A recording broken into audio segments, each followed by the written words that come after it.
नमस्कार दोस्तों, बहुत बहुत स्वागत हो आपको अपना YouTube चैनल लर्निंग पॉइंट पर। दोस्तों, आज की इस वीडियो में हम रूपक कर्मधारय को परिभाषा एवं उदाहरण के साथ बहुत ही विस्तार से समझने वाले हैं। तो फिर समय को बर्बाद ना करते हुए चलिए हम फटाफट से समझते हैं। अब सबसे पहले दोस्तों हम बता दें कि कुछ लोगों को यही नहीं पता होता कि ये रूपक कर्मधारय होता क्या है, तो उन्हें हम कम शब्दों में समझाना चाहेंगे। दोस्तों, आप कर्मधारय समास को तो पढ़े ही होंगे कि जब विशेषण और विशेष्य का समास होता है तो उसे कर्मधारय समास कहते हैं। तो वस्तुतः ये रूपक कर्मधारय भी कर्मधारय समास का ही एक भेद होता है।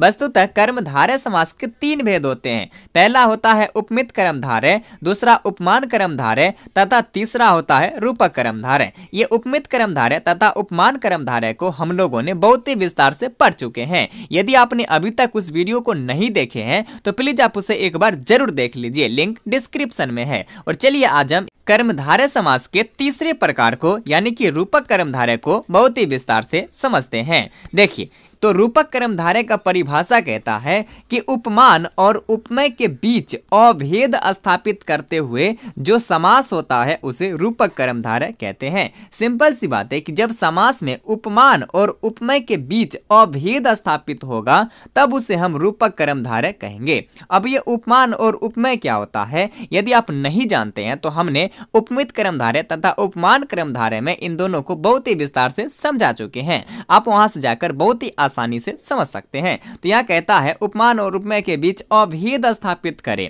एक बार आप यहां भी समझ ले, हम शॉर्ट फॉर्म में समझा देते हैं कि उपमान किसे कहते हैं। तो जिस शब्द से किसी की तुलना की जाती है उसे उपमान कहते हैं तथा जिसकी तुलना की जाती है उसे उपमेय कहते हैं। जैसे माना कि यदि एक वाक्य हो कि राम जो है हाथी के जैसा मोटा है। राम हाथी के जैसा क्या है? मोटा है। यहाँ आप समझ लेना, राम हाथी के जैसा मोटा है। यहाँ उपमान किसको कहेंगे? तो जिस शब्द से किसी की तुलना की जाएगी। तो यहाँ राम की तुलना किस शब्द से की जा रही है? तो हाथी से। तो हाथी को क्या कहेंगे? उपमान कहेंगे। और जिसकी तुलना की जाती है उसे उपमेय कहते हैं। तुलना किसकी की जा रही है? राम की। तो राम को क्या कहेंगे? उपमेय कहेंगे। यानी कि जिस शब्द से किसी की तुलना करेंगे उसे उपमान कहेंगे, साथ ही जिसकी तुलना करेंगे उसे उपमेय कहेंगे। तो अब इस उपमान और उपमेय के बीच भेद स्थापित करते हुए, यानी कि कोई भेद ही नहीं है, उपमान और उपमेय में कोई अंतर ही नहीं है, ऐसा स्थापित करते हुए जब समास होगा तब उसी को हम रूपक कर्मधारय कहेंगे।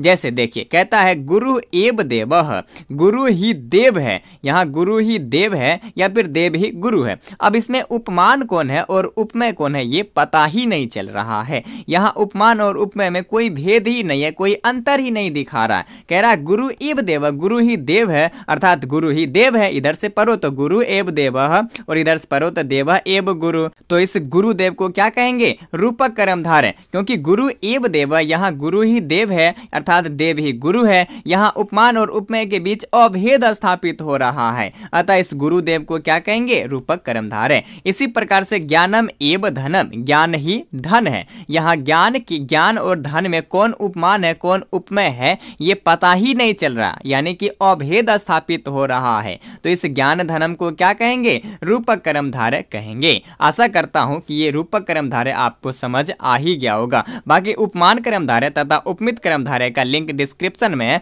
आप जाकर वहां से उस वीडियो को जरूर देख लीजिए। बाकी ये वीडियो आपको कैसी लगी अपनी राय जरूर कमेंट करें, और यदि वीडियो अच्छी लगी हो तो प्लीज चैनल को सब्सक्राइब जरूर करें ताकि ऐसे ही संस्कृत व्याकरण से संबंधित सभी वीडियो सबसे पहले आप तक पहुंचे। मिलता हूं पुनः फिर नेक्स्ट वीडियो में, तब तक के लिए धन्यवाद।